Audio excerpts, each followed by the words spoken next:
And because this is a global conference, now we're going straight over to India. Amazing.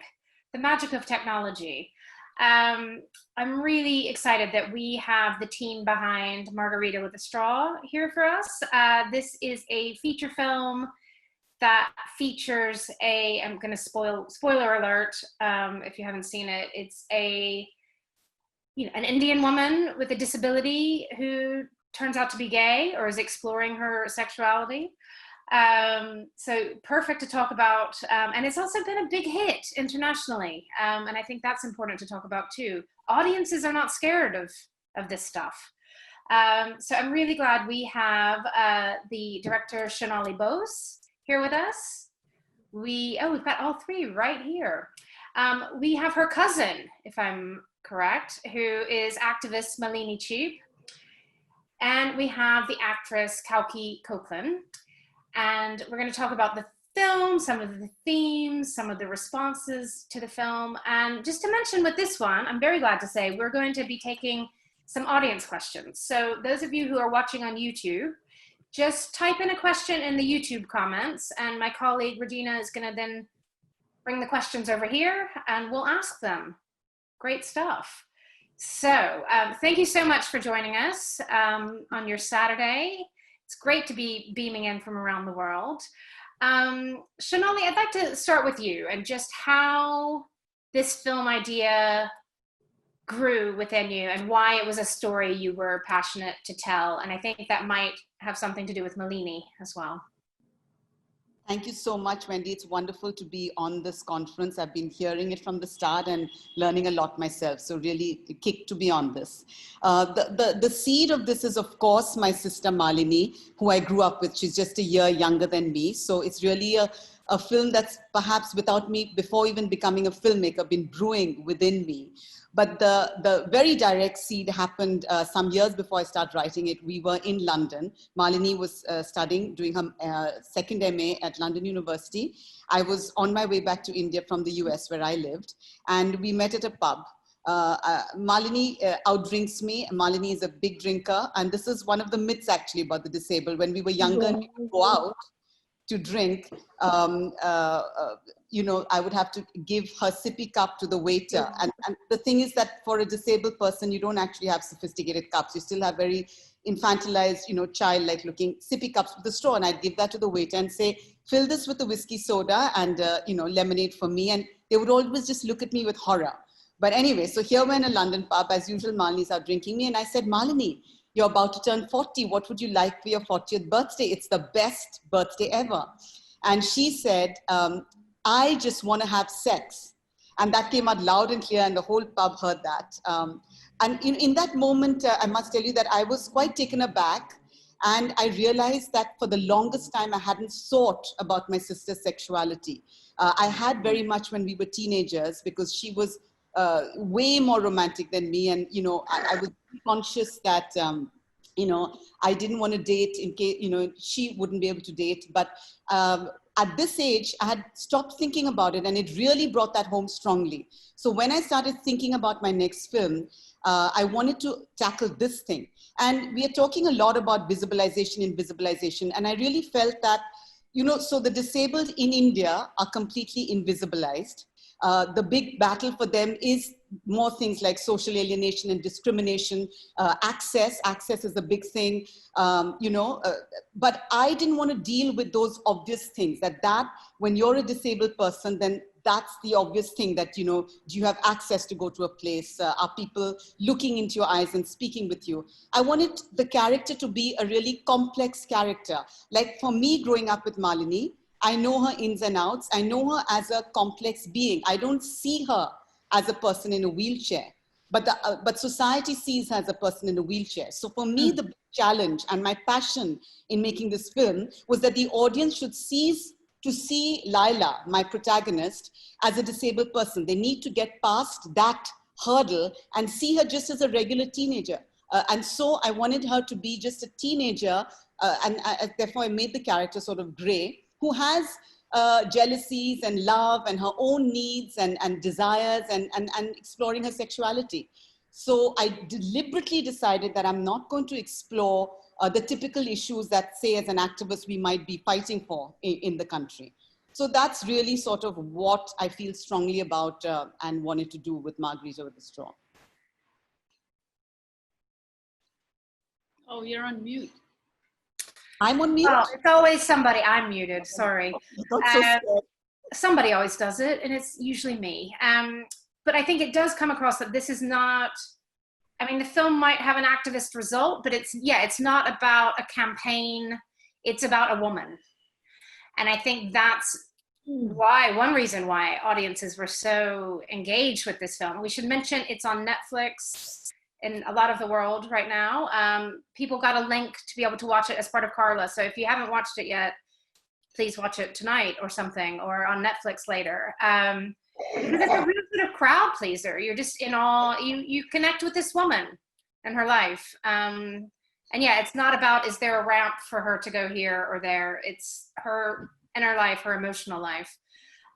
So Malini, I would like to come to you next. You have told your own story in your autobiography called One Little Finger. So when Shonali was mentioning that she was going to do this film, were you excited by the prospect, or were you at all concerned about how she might portray this character?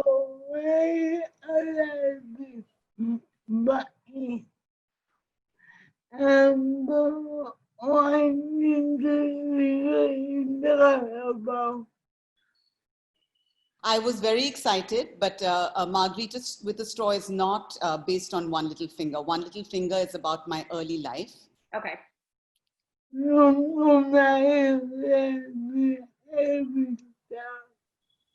Shonali shared every draft with me.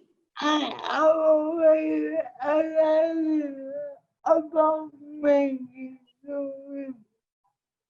was excited about the making of this film. I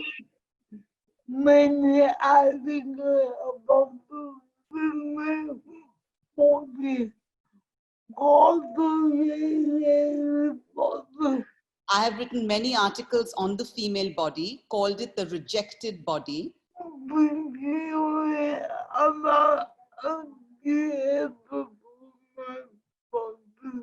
Particularly a disabled woman's body. In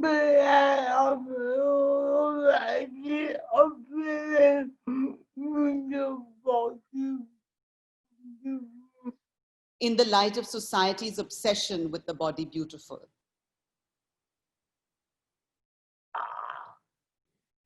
I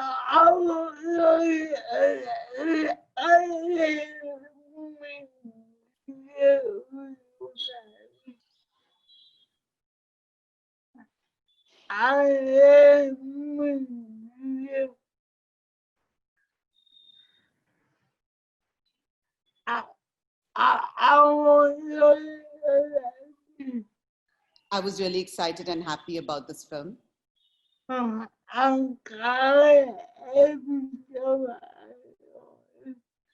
cried every time I watched it, which is many times.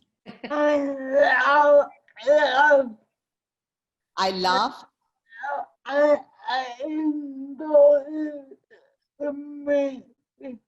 enjoyed it immensely. It was not maudlin.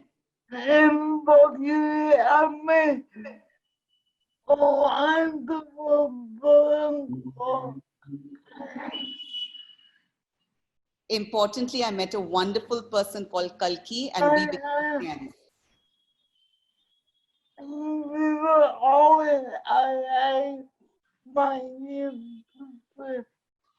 We were all like-minded people in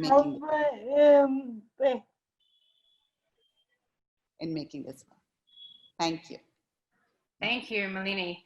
And Shonali, I'm going to come to Kalki next, but did you ever try to cast a disabled actress in the role, or was that just not possible? Or can you talk about your choice of casting? I definitely tried to cast and spent about 6 months because of my family's work. Malini's mother, my aunt, is the founder of the very first institution with children with cerebral palsy in the country. And I was connected with all the institutions from Chennai, Bangalore, Kolkata, where my own mother worked, Mumbai, and various other places. I reached out to all the centers to reach out to their alumni students who were teenagers, and through them to the entire community that I could. So pretty huge outreach I did. And then I met a bunch of them to see, because, you know, they're not trained actors, but the thing is they've never been given an opportunity to act. So I was prepared that they may not know that they have the ability to act. Now here, as a feature film director, I want to make a clear point, which is that acting is a talent. You either have it or you don't. I mean, this is my strong belief. And it's not a documentary film. It is a feature film. Now, the difference in a feature film is that you have an entire crew, you have a camera, it's very cold. So it's not like being on stage, and it's not like where it's documentary, where you can just be yourself and the camera is going to roll, or you're on stage and whatever happens, happens. Here, at a specific time, the camera is going to roll and you have a given set amount of time where you might have to cry or you have to emote in a different way. It's a very big talent. So you either have it or you don't, as I said, but it may not be known. So unfortunately, none of these people actually had the talent remotely. In fact, one person who was very keen to be in the film industry, she was very keen to be an actor, so I really auditioned her 3 times, but she was completely did not have any acting talent. However, another person who I felt she was very natural and I might be able to work with her. And so, because I was so keen to cast a disabled person, a person with cerebral palsy, actually, very specifically, not just a person in a wheelchair, but with CP, Jija Ghosh, I'd grown up with her in Kolkata, actually. And so I was quite keen to cast her.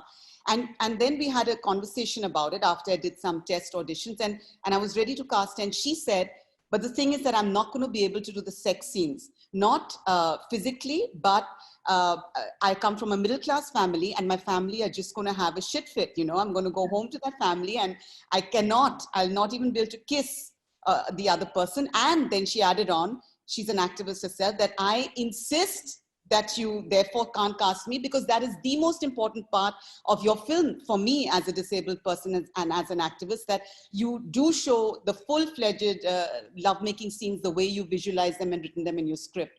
And so, you know, Jija Ghosh wasn't cast either. And then I started a search to find the right actor. And there were 100 actors actually auditioned, and Kalki herself was very humble. She's a well-known actor, and was very humble and prepped and did the audition. In seeing her audition, I could tell that she would be able to pull this off. In an audition like this, you can only see 10% of what the person will be able to deliver. And so I had a frank talk with her, and I said that, you know, you need to give me a minimum of 3 months of your time, during which you won't be able to even do a commercial. Like, actors often support themselves with commercials, and you can't do anything else. You have to just dedicate yourself to this. And she replied by saying, 3 months is not enough, I want 6 months.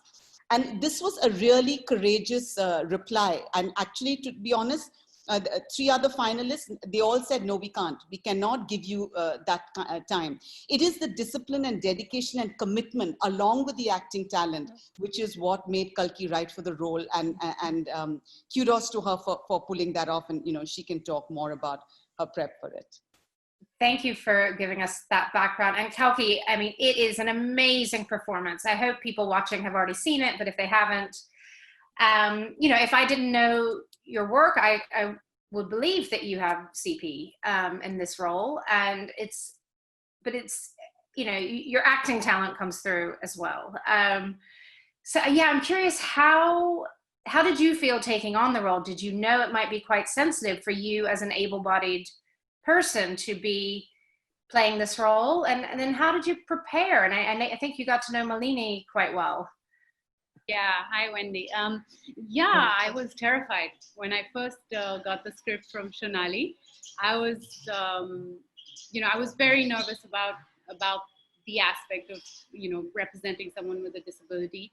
And we, you know, as she said, we chatted about it, and my issue was that I really need to have a lot of time for this. And also, even if after we decided that even if after we worked for like 6 months and workshop and everything. And then we film something and we're not happy with it and we don't feel convinced with it. We were ready to drop it. That was kind of a deal that we made, that, it has to, and it has to work. And of course I had trust in Shonali because she's grown up with Malini. So I think the key to my performance was Malini, having access to Malini. I don't think I would have been able to pull this off without having Malini with me day in and day out. We were, spending a lot of time just hanging out. I think there's, of course, the physical disability that you're learning, to find out about, how the muscles are working, how the lungs are working. And so, your stutter or your speech is broken into because you're trying to take another breath in between because your lungs are not strong enough to carry enough breath for an entire sentence. So things like this you learn technically, but the actual work is the practice, is the day in and day out of being in a wheelchair. And I remember one of those days when I was visiting Malini, we were both in wheelchairs, and at the end of the day I said, okay Malini, I'll see you tomorrow. And I got off the wheelchair, and that's when she said, see, that's the difference between you and me. You can always get up at the end of the day. And that really hit home, really hit hard. And that's kind of when I decided that during the entire shoot I will stay in character. Even if I need to go to the toilet or, and as Shonali said, there isn't the kind of access that you have abroad here.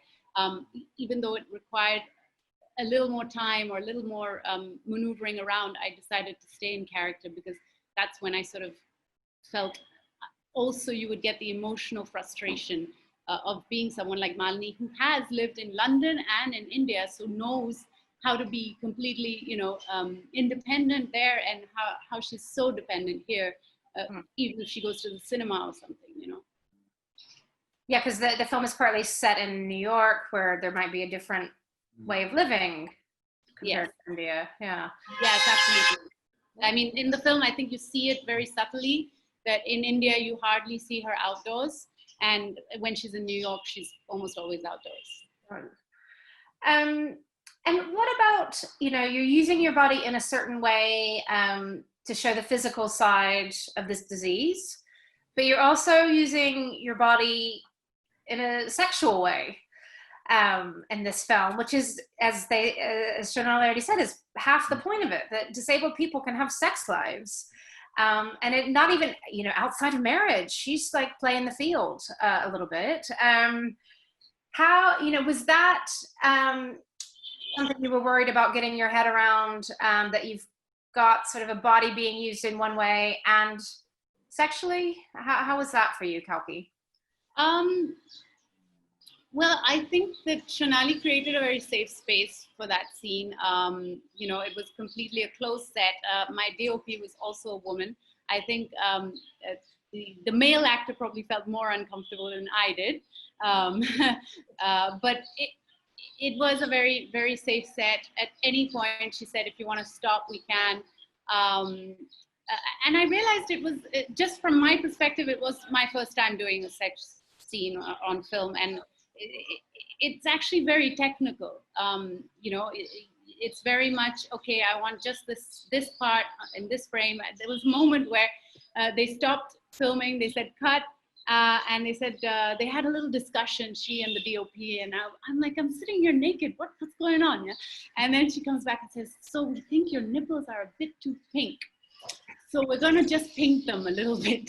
So I'm trying. The reason for that, the reason the nipple thing was important is because she's playing a brown woman, but Kalki is actually racially white. And my DP, the DP, Director of Photography, Anne, she said that's a white woman's nipples. We need to make it look like a brown woman's nipples. So then we had to go and put makeup on the nipples. Yes, there's makeup happening. So it's very technical.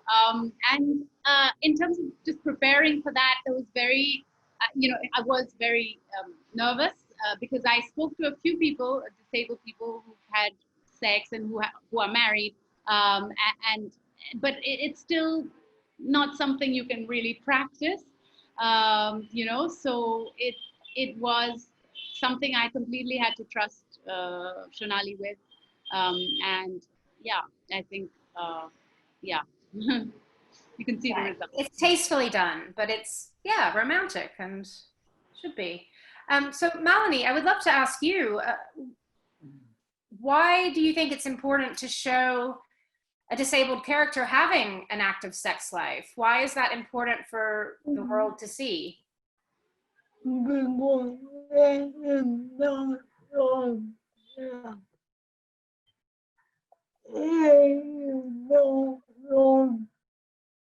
Very important.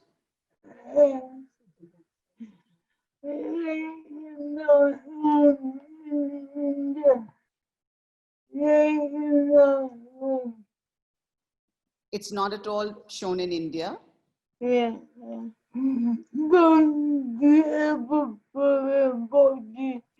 Look at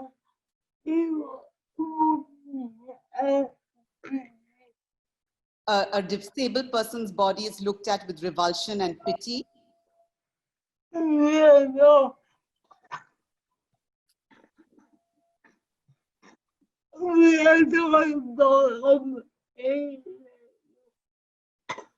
are not thought of as sexual beings.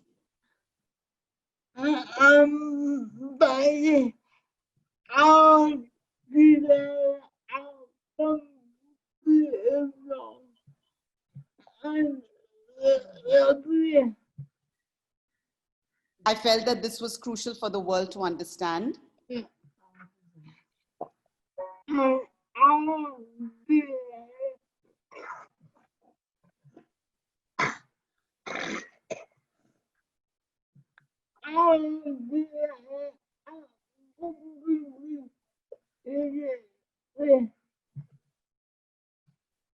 Sorry, Malini, say that again. I'm sorry, my sound was not good. Our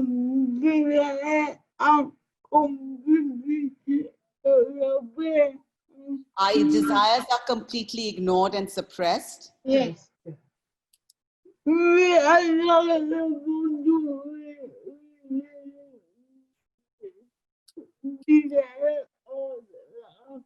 We are not supposed to feel physical desire or love. No,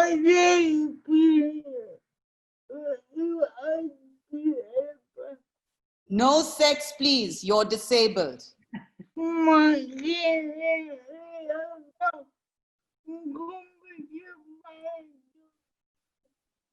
Margarita with a straw completely smashed this myth.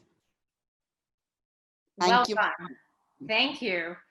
I agree. And Shonali, we spoke in advance, and there might be an interesting parallel you saw between the homosexuality and the disability, maybe especially how they're both seen in India in particular. Was that something, was it important that there was a homosexual angle? It wasn't just her having heterosexual encounters?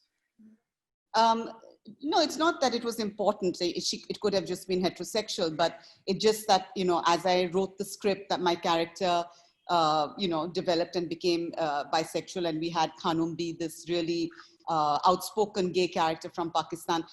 The important parallel for me is that you have two marginalized groups. So the disabled are marginalized, but so are gay people marginalized, so are queer people marginalized. And there's a powerful conversation that the mother and daughter have at one point, which brings out the hypocrisy of one community versus another. So usually what happens, anybody who faces oppression, you're very loud, say, about Black people, but are you as loud about gay people? Like, you may be oppressed and only be able to speak up about your own specific self. So even when I introduced this gay character, Khanum, the love interest in the film, if you recall, she was introduced in the middle of a demonstration against the NYPD, against the New York Police Department for killing Black people. So even though she is visually impaired, she's part of a demonstration against the police department on Black people, not something to do with disability.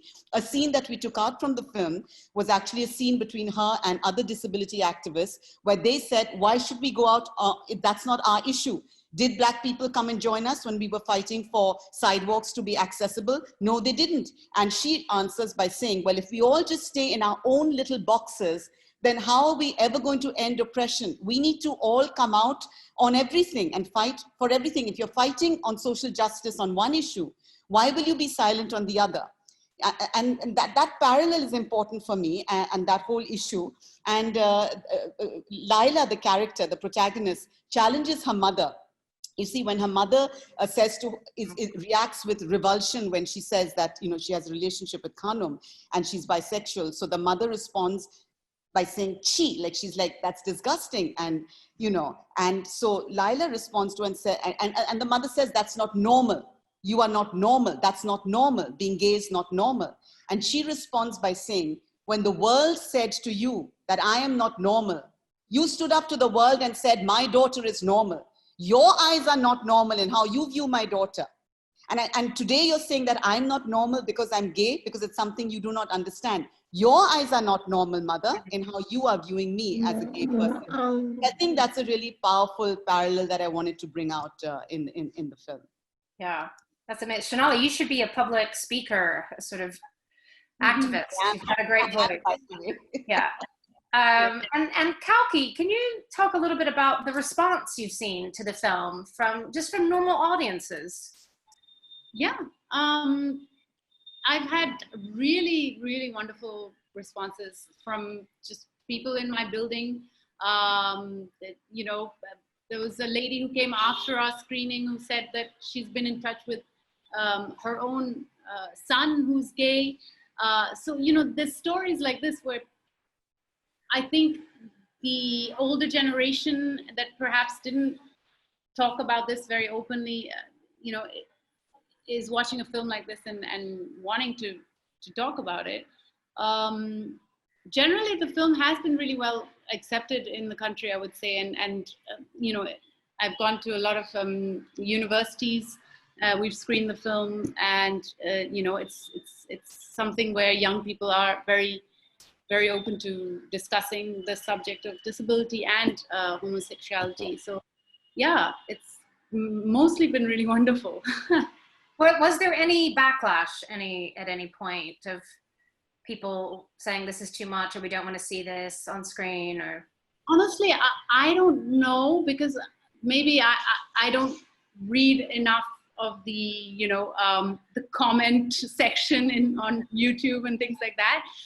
But I do remember before making the film having a lot of advice about not doing the film, like from colleagues in the industry, you know, managers, people who are, oh, you know, this is going to be good for your career and things like that. I've had that.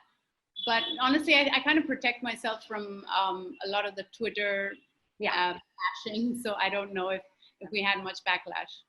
Maybe Shonali, did you have a backlash? No backlash. But I just want to add that to me, one of the biggest responses that I heard repeatedly were people saying that, wow, we always looked at a disabled person with pity, and it was difficult for us to go see the film thinking that we're going to just be sad. But Laila's character is just so vibrant, and Laila's just such a force. And that was important for me, that I created a great character. She's morally complex. Like, she's not usually a disabled person is put on a pedestal, like they're very pure and heroic. But, you know, Laila was you know, sort of mean to her own disabled friends like Dhruv. And that's important, that's important because she's just like a regular teenager. So what that did was then people were able to get past her disability and told me that, wow, we just saw her as a regular teenager. And the other big response that I loved was that about 8 people, and there may have been more, but 8 people specifically messaged me that they took their families to watch the film, and then they went home and came out to their families. So these were gay people, and that was so moving for me. Oh, I'm gonna get this was a big theatrical release in India, and we did really well in theaters, which is not easy to do on a subject like this. Yeah, that's amazing. I'm going to go to a few audience questions, and one of them is just, where can we see the film? So if you were registered for Carla, I think you were emailed a link that you could watch it this weekend. It's on Netflix, but is that around the globe, Shonali, or is that in only? I know it's in India for sure, and the US, I think it has it now on some other platform, not Netflix. Okay. In the UK, it's Netflix, so if you're in the UK, but check to see if it's on Netflix in your country, or I think you can just Google it and find out. Otherwise, it's on iTunes. iTunes, yeah, buy it on iTunes. Definitely support this film. We got another really good question, I think. And it's from somebody who, working in the industry, who says, I spoke to a distributor once who told me that the audience does not want to see disabled people on screen. You know, did people tell you that at first? That's clearly not what's happened with the real audience. No, that was huge to not finding funding for the film, because in fact, we started out with the funding from Malini's activist organization called ADAPT, which is called Able, Disabled, All People Together. You know, 25 lakhs contribution from ADAPT, which is just an NGO which barely has any money, but because they so passionately believed in the importance of Margarita with a Straw, I could not have started, because to start off, you need just, you know, a little bit of money at least. And it's ADAPT who made that possible. And then a studio came on board, but, you know, they only gave half the money. And so my co-producer, co-director, Nilesh Maniyar had to find it from his family. Like, it was extremely hard to get financing, because exactly that, they feel that audiences will not want to see disabled people on screen.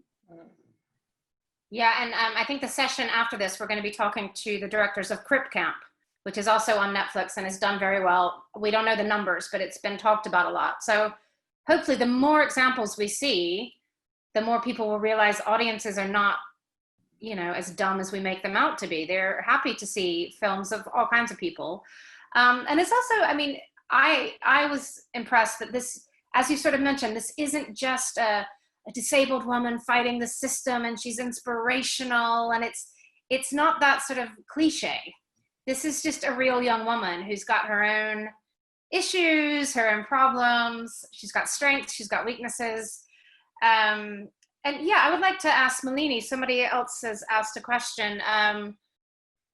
What other kind of disabled people do we need to see on screen, whether in documentaries, in fiction films? What would you like for audiences to get to see more?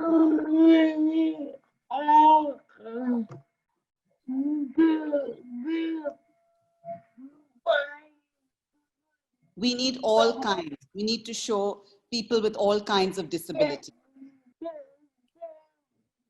The hearing impaired, the visually impaired. Autism. Yes.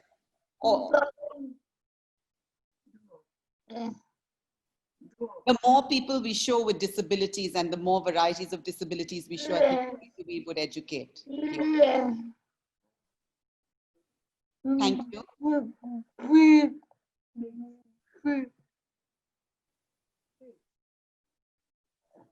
Does that answer you, Wendy? Yeah. Yeah. Okay. Thank you. And Shonali, what do you think about that question? What would you like? Will you show more disabled characters in future films of yours?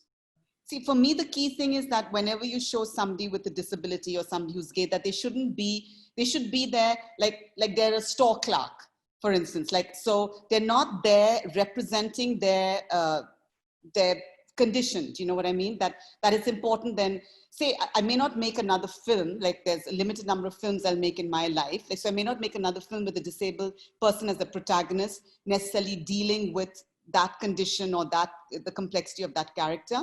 But say if I'm making a feature film, like just something, and I have to have a secondary character, and they are the secretary or they're something. So just the way we talk about, like, okay, why does it have to be a white person all the time? You know, why does it have to be a white male? You can make that person a black woman. So similarly, we need to start thinking that you can make a person, you know, in a supermarket at the checkout counter hearing impaired, or, you know, so you put them in the mainstream. So it's important that you put any marginalized beings on camera in the mainstream, like not just being black or gay or disabled, just being, you know, that character. Yeah, that's really important. We've got another good question that's come in from the audience, which is, what was the reaction from the disabled or differently abled community to the film? I'll answer that just before Malini, to say one thing, that my biggest fear was when I went to Berkeley. So Berkeley is, you know, the haven of disability activists, right? And I was really nervous of the Q&A there. And I think the big militant question that just came at me first was that, why didn't you cast and thank God for my own politics and my own family that I actually did make that attempt. But then I had to actually take another position and say that, yes, I did attempt, but if another filmmaker didn't attempt and they actually cast an able-bodied person, I think we need to get past this political correctness business. I'll tell you this, that I even face flack because Kalki racially is white. Okay, so now, but Kalki is born and grown up in India. She's more Indian than I am, and Malini is. I've lived 30 years in America, that's why. So I've lived my entire adult life in America. Now, for Kalki to work in the film industry, because she's born and grown up in India, she speaks Tamil, she speaks Hindi, she's Indian actor. It's very difficult for her to get roles. Here, she was absolutely the only actor who could play this role. She was brilliant in it. So when I was racially asked this question, because, America, it's really obsessed with this race question, and rightly so. I mean, it's an abhorrent country where racism is concerned. But in the situation of India, I would be discriminating against Kalki by not casting her. The most able-bodied, the most person with the highest ability to play this role, to actually take a very complex character to the world. The world cinema hasn't seen a character like Laila. Should I do disservice to my story and my character by discriminating against Kalki because she's not got brown skin?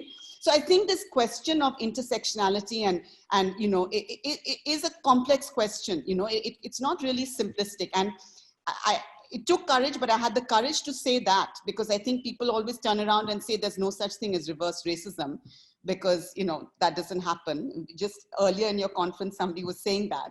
So I think these are important and complex questions. And for me, I actually did try to find somebody, but I was like, okay, even if you didn't, this is a fictional film, as I'm saying time and time and again. It's really, are you stereotyping in your character? Are you stereotyping when you're showing this condition? What are you doing with that? If you're showing a complex character and you get an actor to play it and not that person, because then you can break it down to everything. Tomorrow I'm doing a thing with a paranoid schizophrenic. Do I need to have a paranoid schizophrenic play that? Like, where do you draw the line when you're doing cinema, right? In this question of representation. I'm actually doing a film with a trans person, and we had this conversation that, does it have to be a trans person playing that role? Or if I can't find the right actor who is trans, I'm going to have a person who's heterosexual playing that role, and I'm going to defend that. But this is a big debate in places like Berkeley. But the rest of the disabled community in the world, I must say, most people were thrilled because they never get to see a sexual being who's disabled. Actually, this is probably the first film, and that too a female person having a sexual life, certainly bisexual life, that nobody has seen.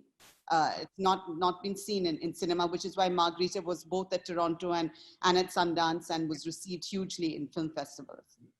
No, I went to so many film festivals. And Malini, did you want to say something there? All my friends love it. All my friends loved it. Okay, good.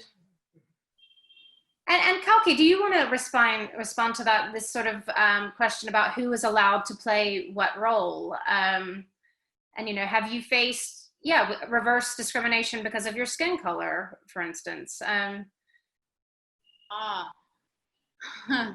I grew up I was born in a village called Chavadi. So whenever someone questions my identity and says, "Oh, you're not Indian" or whatever, I just say I was born in Periyamudalla Chavadi. If you can say that, then you can contest my Indianness.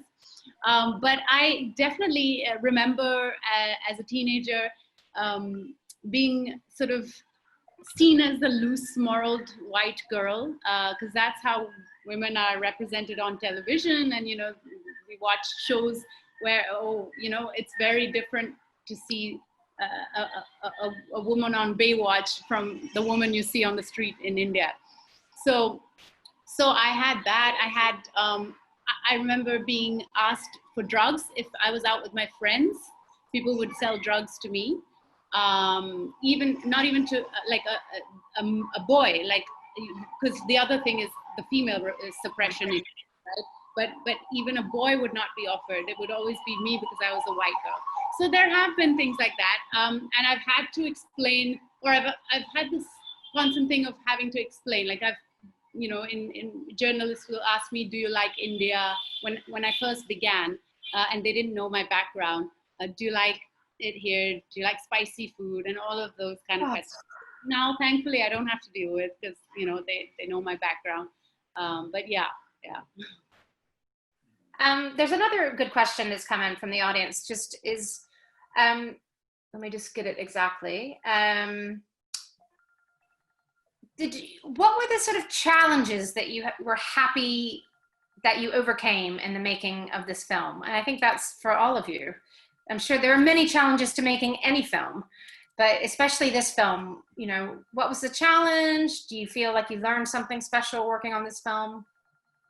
I think the biggest challenge for me, and the big fear, Kalki touched on it when she said the deal we made, was, would we be able to be authentic? Because when I couldn't find somebody with a disability and an able-bodied person, and literally we had made that deal that we would do 6 months work and be ready to abandon.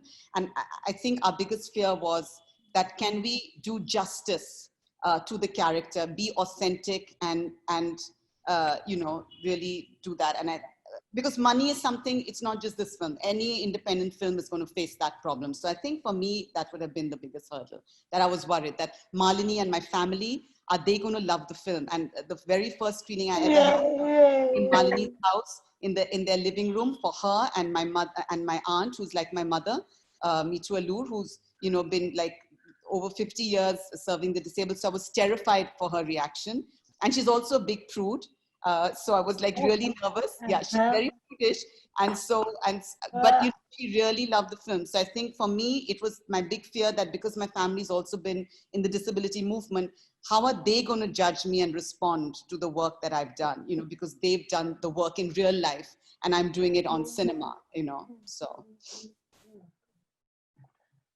And yeah, Kalki, for you, I mean, I guess the biggest challenge for you was this 6 months of work and not knowing if it was going to work or not for you. There was just so many worries and fears. One, definitely the work, and would it pay off? Would I manage to pull it off?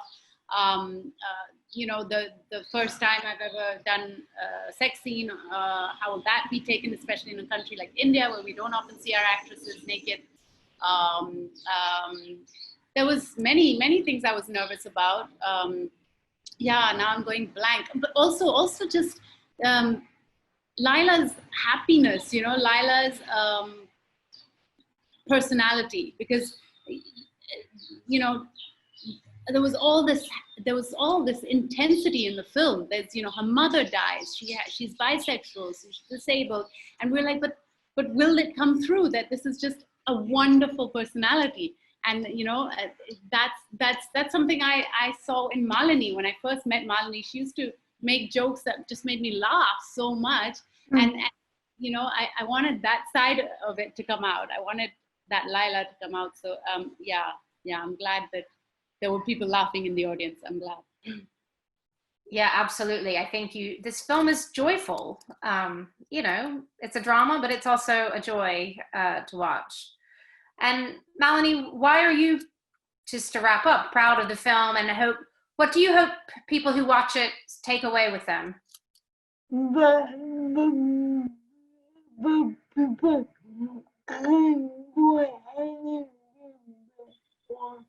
That people can do anything they want. Yeah. Great. I think that's our final word right there. I do encourage anybody who hasn't seen Margarita with a Straw, seek it out. It will open your mind. It will make you laugh, make you cry. It's been a real joy talking to all three of you. And thanks for joining us all the way from India, the magic of Zoom. Thank you so much. And yeah, good luck with the next films. Good luck with the activism. And thank you for sharing your stories of Margarita with a Straw. Thank you.